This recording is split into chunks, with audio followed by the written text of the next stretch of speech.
বঙাইগাঁৱৰ মাণিকপুৰত নিশা বৃহৎ চুৰিকাণ্ড। CCTV camera ভাঙি প্ৰায় ১ কোটি টকাৰ সোণৰ গহনা আৰু নগদ ধন লুট। বঙাইগাঁও জিলাৰ মাণিকপুৰ আৰক্ষী থানাৰ অন্তৰ্গত পাতিলাদহাত নিশা সংঘটিত এক বৃহৎ চুৰিকাণ্ডই সমগ্ৰ অঞ্চলজুৰি তীব্ৰ চাঞ্চল্যৰ সৃষ্টি কৰিছে। পাতিলাদহাৰ নিবাসী প্ৰশান্তজিৎ চাহাৰ বাসগৃহত এই চুৰিকাণ্ড সংঘটিত হয়। জানিব পৰা মতে নিশা পৰিয়ালৰ সদস্যসকল ঘৰত নথকাৰ সুযোগ গ্ৰহণ কৰি চোৰৰ এটা দলে নিৰ্ভয়ে ঘৰত প্ৰৱেশ কৰে। চোৰৰ দলটোৱে ঘৰৰ কেইবাটাও কোঠাত লুটপাট চলায়। তেওঁলোকে ঘৰৰ ভিতৰৰ পৰা প্ৰায় ১ কোটি টকা মূল্যৰ সোণৰ গহনা আৰু নগদ ধন লুট কৰি নিয়ে। ইয়াৰ উপৰিও চোৰৰ দলটোৱে ঘৰত সংস্থাপন কৰা চিচিটিভি কেমেৰাসমূহো ভাঙি লৈ যায়। ঘটনাৰ খবৰ পাই মাণিকপুৰ আৰক্ষী আৰু বঙাইগাঁও জিলাৰ অতিৰিক্ত আৰক্ষী অধীক্ষক জয়ন্ত বৰুৱা ঘটনাস্থলীত উপস্থিত হৈ তদন্ত আৰম্ভ কৰে। আৰক্ষীয়ে চুৰিকাণ্ডৰ সৈতে জড়িত দুষ্কৃতিকাৰীক চিনাক্ত কৰাৰ বাবে তদন্ত অব্যাহত ৰাখিছে। News desk Bijni first 24।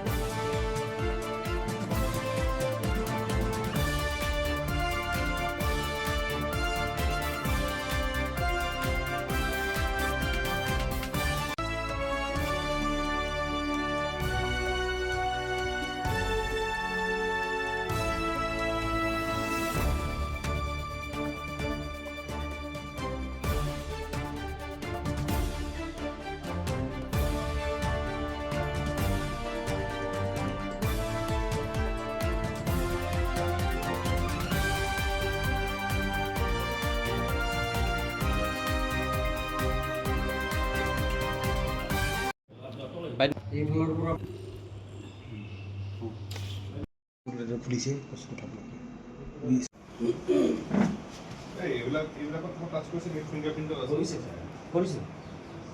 আমাৰ পাবলিক আইছে পাব্লিকে কৰা নাই কোনো চোৱা নাই নাই এতিয়া মই আহাৰ আগত যদি কোনোবা কৰিছে এই মানুহ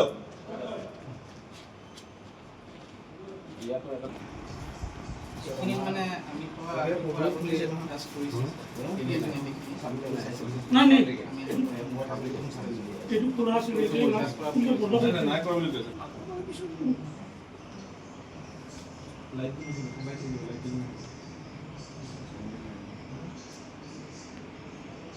একেজন ঘৰত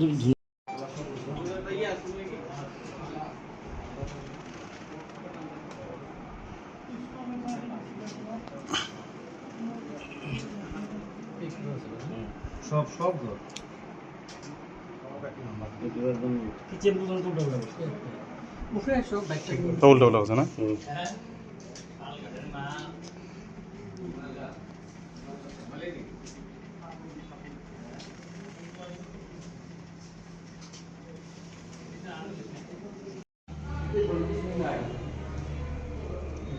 না ও রাখো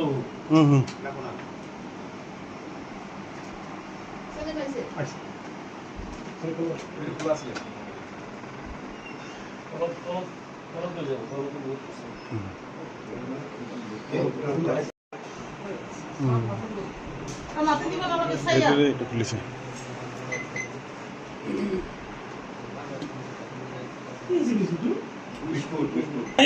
আরামসে খাইছি ওইটো পানী বটল লৈ এৰি থৈ গৈছি না পানীৰ বোতলটো বোলে এৰি থৈ সৰু হ'লে বাহিৰ কৰি দিছি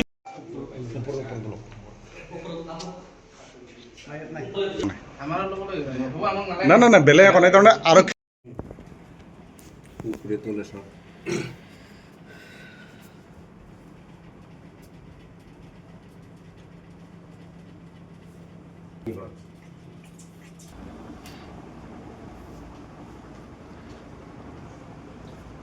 একটা মানে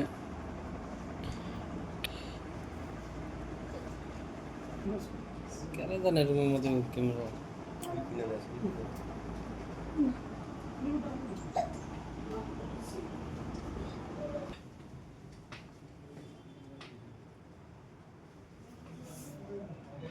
তলে উঠাইছো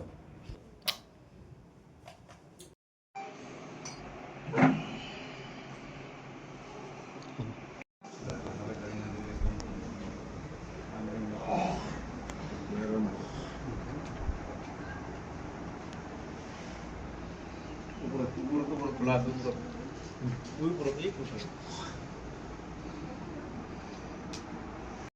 আপোনাৰ পৰিচয় দিব আৰু এই ঠাইখনৰ নাম কি আৰু কি হৈছিল কওক। মোৰ নাম প্ৰসেনজিৎ সাহা।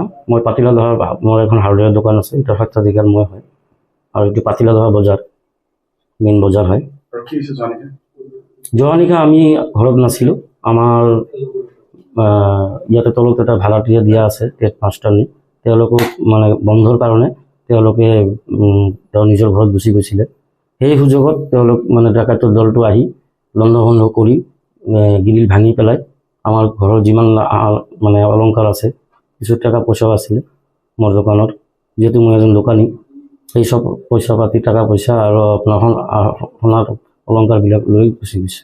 কিহৰ গ্ৰিল ভাঙিছে? দুৱাৰৰ নে খিৰিকী ভাঙিছে। আৰু কিবা চিচিটিভি চিচি কেমেৰা আছিলে পুৰা চাৰিওপিনে, চিচি কেমেৰাবিলাক চব ভাঙি লৈ গৈছে। ইভেন আপোনাৰ ডিছপ্লেটো ভাঙি লৈ গৈছে, হাৰ্ড ডিস্ক লৈ গৈছে। আৰু আমাৰ মন্দিৰ আছে, মন্দিৰত ঠাকুৰ আমাৰ সোণৰ গহনা থনা দিয়া আছিলে, সেইবিলাকো লুটি লৈ গৈছে। আৰু কিমান নগদ ধনৰ কিমান অলংকাৰ লৈ গৈছে? এতিয়া নগদ ধনৰ এতিয়া অনুমানিক ধৰক 1 কোটি ঘৰত হ'ব সোণা থনা মিলি। কেইদিন আগত মোৰ ভাইটিৰ বিয়া গ'ল, মোৰ সৰু বাচ্চাটোৰ আপোনাৰ অন্নপ্ৰাশন গ'ল। আৰু আৰক্ষী আহিছিলে? আৰক্ষী আহিছিলে, আৰক্ষী তদন্ত কৰি। আৰু কি ক'ব এতিয়া আচলতে পাতিলতা বজাৰৰ মাজমজিয়াত এনেকুৱা ঘটনা সংঘটিত হৈছে, গতিকে কি ক'ব প্ৰশাসন বা আৰক্ষী? প্ৰশাসনক ক'ম যে আপোনালোকে আৰু ষ্ট্ৰিক্ট হওক, যেতিয়া মোৰ লগত যিটো ঘটনা ঘটি গ'ল, এইটো ঘটনা যাতে এই এৰিয়াত নহয়, তাৰ কাৰণে প্ৰশাসনে যি ব্যৱস্থা ল'ব লাগে এইটো মোৰ অনুৰোধ থাকিব। আৰু প্লাছ যিবিলাক দোষী তেওঁলোকক অতি শীঘ্ৰে কাৰায়ত্ব কৰক, কৰি সিহঁতক উচিত শাস্তি ব্যৱস্থা কৰক, যে পুনৰাই যাতে আমাৰ এই মানিকপুৰ এৰিয়াত আৰক্ষী থানাৰ অন্তৰ্গত যাতে এনেকুৱা ঘটনা নহয়, তাৰ কাৰণে মই প্ৰশাসনক অনুৰোধ কৰিছোঁ। এতিয়া সন্দেহ ধৰক মানে সন্দেহ থাকিলেও এতিয়া মইতো ক'ব নোৱাৰিম। এতিয়া মই এই মানসিকতাত নাই। মই লাহে ধীৰে চিন্তা ভাৱনা কৰি তেতিয়া মই সন্দেহ যদি কাৰো হয় তেতিয়া মই নিশ্চয় আৰক্ষীক জনাম। হয়, নমস্কাৰ। মোৰ নাম শ্ৰী প্ৰমোদ নাথ। মোৰ ঘৰ সৰ্থেবাৰীত। মই ইয়াতে মানে ভাড়া থাকোঁ। মই শনিবাৰৰ পৰা নাছিলোঁ, আজি ৰাতিপুৱা 8:30 বজাত আহি পাইছোঁ। আহি পেলাই মানে গেটৰ 2টা তালা খুলি ভিতৰত দেখা পাইছোঁ গোটেই ঘৰ লণ্ডভণ্ড হৈ আছে। তাৰপিছত মই ঘৰৰ মালিকক ইনফৰমেশ্যন কৰিলোঁ যে এনেকুৱা হৈছে। তাৰপিছত দাদাই গোটেইখিনি ইনফৰমেশ্যন কৰি চব মানুহ আনিলে, পুলিচ পাতি চব আনিলে। এতিয়া ইনভেষ্টিগেশ্যন চলি আছে। মালিকৰ নাম কি?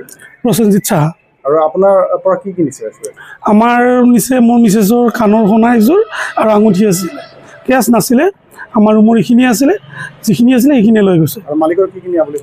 মালিকৰ এতিয়া নগদ টকা কিমান নিছে মই অনুমান ক'ব নোৱাৰিম কিমান নিছে। সোণাটো তেখেতৰ বহুত আছিলে বুলি শুনা পাইছোঁ, চবখিনি নিছে। আৰু চিচিটিভি কেমেৰা কি ভাঙিছে নেকি? চিচিটিভি কেমেৰা বিকল কৰিছে, নিছে, মনিটৰ নিছে, মানে কম্পিউটাৰ নিছে, টিভি নিছে, চব নিছে। এনে মালিক ইয়াত থাকেনে? মালিকটো আমি শনিবাৰে যেতিয়া যাওঁ কৈ পেলাই যাওঁ যে আমি দাদা শনিবাৰে যাম, সোমবাৰে আহোঁ। এনে যোৱাকালি সোমবাৰে মানে মাধৱদেৱৰ তিথি আছিলেতো, স্কুল বন্ধ আছিলে, সেইটো কাৰণে মানে আমি যোৱাকালি নাহিলোঁ, আজি আহিছোঁ। এনে শনিবাৰে মালিক আহে, মানে দাদাৰ ৰবিবাৰে কিবা মানে বেমাৰৰ কাৰণে চিকিৎসা কৰিব গুৱাহাটীত গৈছিলে, সেইটো কাৰণে মানে কালি নাহিলে। আৰু যোৱাকালি সোমবাৰে ডাঙৰটো ল'ৰা টিউশ্যন আছিলে বোলে, বৰপেটাৰ থাকেতো মালিক, সেইটো কাৰণে তেখেতে যোৱাকালি আহিব নোৱাৰিলে। আজিও গম নাপালেহেঁতেন, আমি যদি আহি পেলাই দেখা নাপালোহেঁতেন। আহি পেলাই আমি দেখা পাই ইনফৰমেশ্যন কৰিলোঁ লগ, তেতিয়া হৈ গ'ল, গোটেইখিনি খবৰ পালে।